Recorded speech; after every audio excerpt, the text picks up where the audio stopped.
Today's speed round is brought to you by Verizon. All right, Chris, let's get right to it. Let's start with the NFC East, a variety of trades made. Which NFC East trade did you like the best?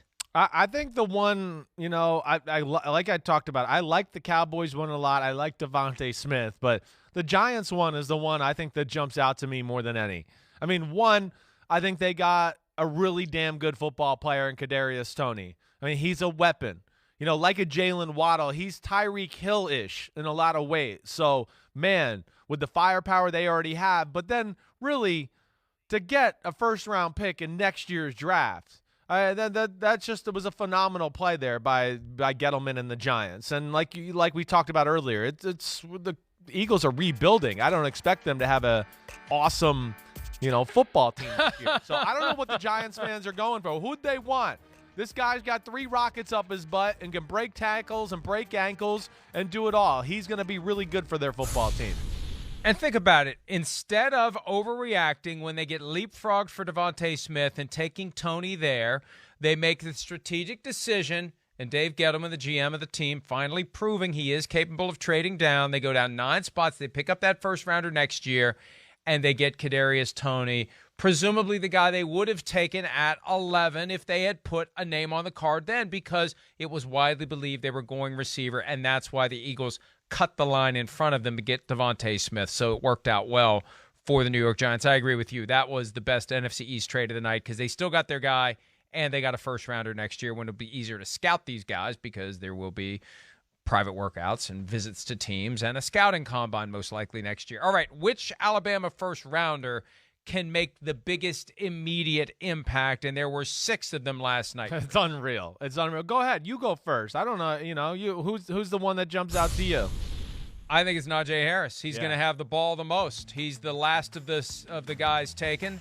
And he, at the Steelers at number 24, he's going to have the football in his hands. And as I've said many times, you don't use a first-round pick on a running back in today's game unless you are ready to ride him hard. And I think they're going to do it in Ben Roethlisberger's likely final season. Hey, who knows? Maybe Najee Harris can do so much this year that Roethlisberger can squeeze one more year out of his body, Chris. You're right. Who knows? If they can run the ball, protect, play Brady ball like they did in Tampa, I don't doubt that. Because, I mean, Big Ben's arm is still good.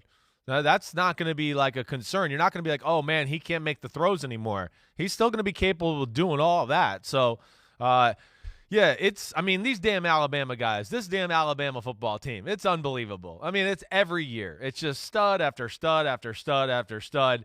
They all got pressure on them. There's no doubt about it. I'm between 2 guys because Patrick Surtain, of course, in the AFC West, reinforcements needed. We have to play Patrick Mahomes and Justin Herbert 4 times a year. We need some people that can cover, but I think I'm going to go with Jalen Waddle. I'm going to go with Jalen Waddle as to be the guy that's the biggest immediate impact. Just because he's such a need for their football team. He's going to fit the role within that New England system and the passing game a little bit to do the Julian Edelman stuff and all of that. But yet they're going to have an explosive element role for him too. And, of course, Tua needs it. Their offense needs it. Everything there. So I think I'm going to go with Jalen Waddle there. I really like that pick. Do you think that they went to Tua and said, which of the 2 Alabama receivers should we take? Should we take Jalen? Should we take Devontae? I would think so. I would think there was at least a conversation about, hey, tell us about both of these guys and, what's your scouting report at the very least. Hey, you could talk to teams that would just go, whoa, Jamar Chase is unbelievable, right? Devontae Smith, I know a handful of teams that had him as the number 1 receiver on the board. And then, of course, Jalen Waddle was this guy that I never heard was like everybody's number 1 guy on the board, but everybody was like, man, he can make some big plays and he's explosive and everything like that. So that's where it surprised me a little bit. But damn, he's a good football player and he's going to make their offense a whole lot more explosive. Hey, I had heard that if it was down to Jalen Waddle and Jamar Chase for the Dolphins, they were going Waddle. So Waddle was their guy. To make that choice. They didn't get a chance to make that choice because Chase was off the board. By the way, Devontae Smith told us earlier this week he wants to wear number 6. Khalil Tate has number 6 for the Philadelphia Eagles. So it looks like there's going to have to be some sort of a transaction that happens to get Devontae Smith in number 6 with the Philadelphia Eagles. Okay, which quarterback should be happiest with his new protector?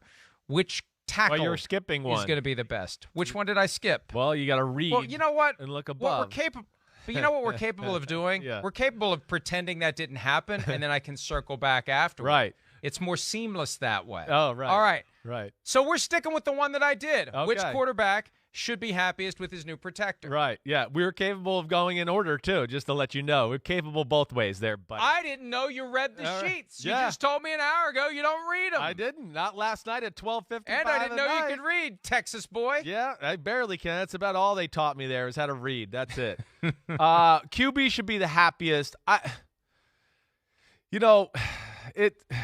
think you got to go with Kirk Cousins here. I mean, of course, hey, we could throw in Jared Goff into that conversation. To have Penny Sewell is really amazing too.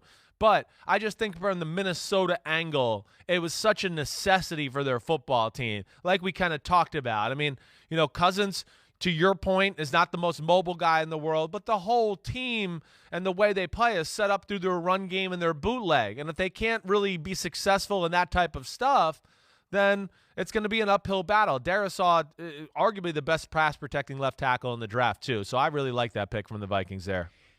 It was either Elijah Vera Tucker or Christian Darisaw for the Vikings at 14. So they were able to kind of do what the Giants did. They go down 9 spots. They pick up 2 third-round picks. Now they gave up a 4th-round pick also. This is a team that needs edge rushers, and I won't be surprised if they don't use both of those picks in round 3 on edge rushers, or at least between the 2nd round and the 3rd round, 2 picks on edge rushers. They need to develop some guys to help that side of the ball.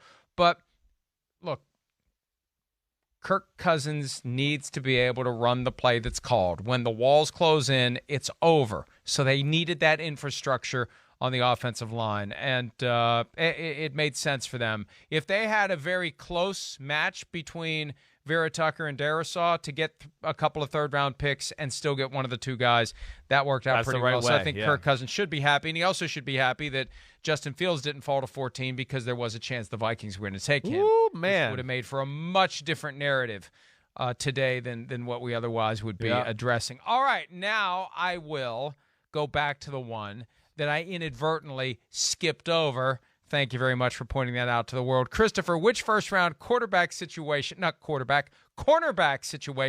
are you the most excited about?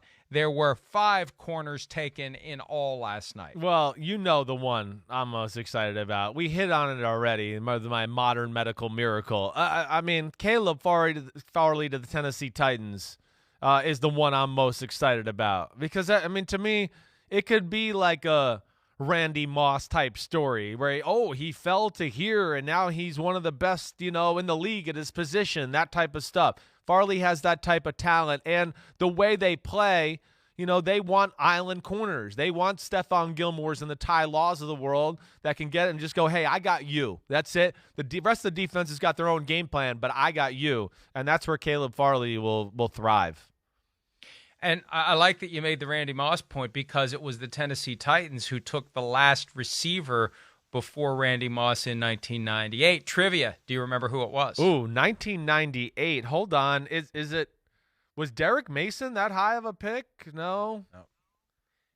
Think Music City Miracle. Oh, ooh.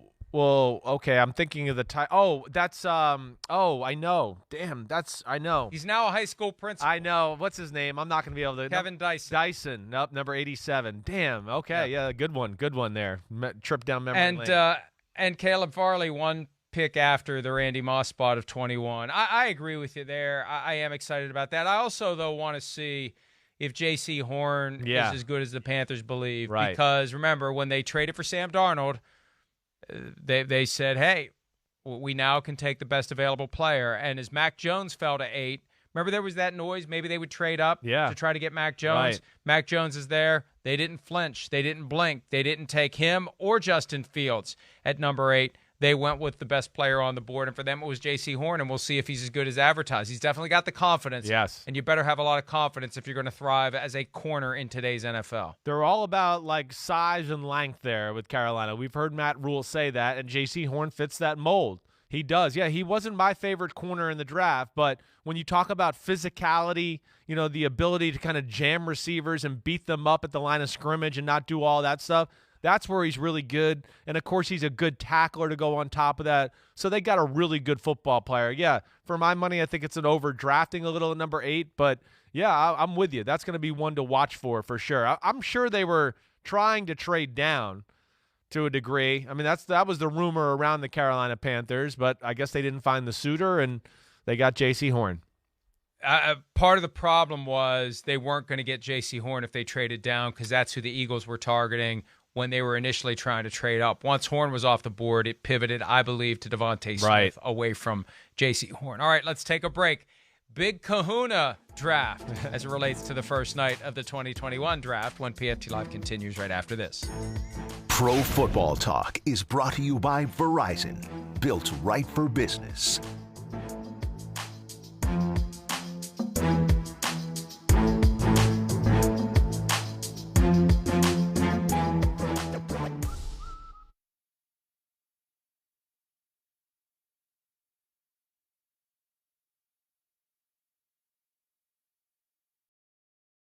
Hi, I'm Mike Tirico, and thanks for watching.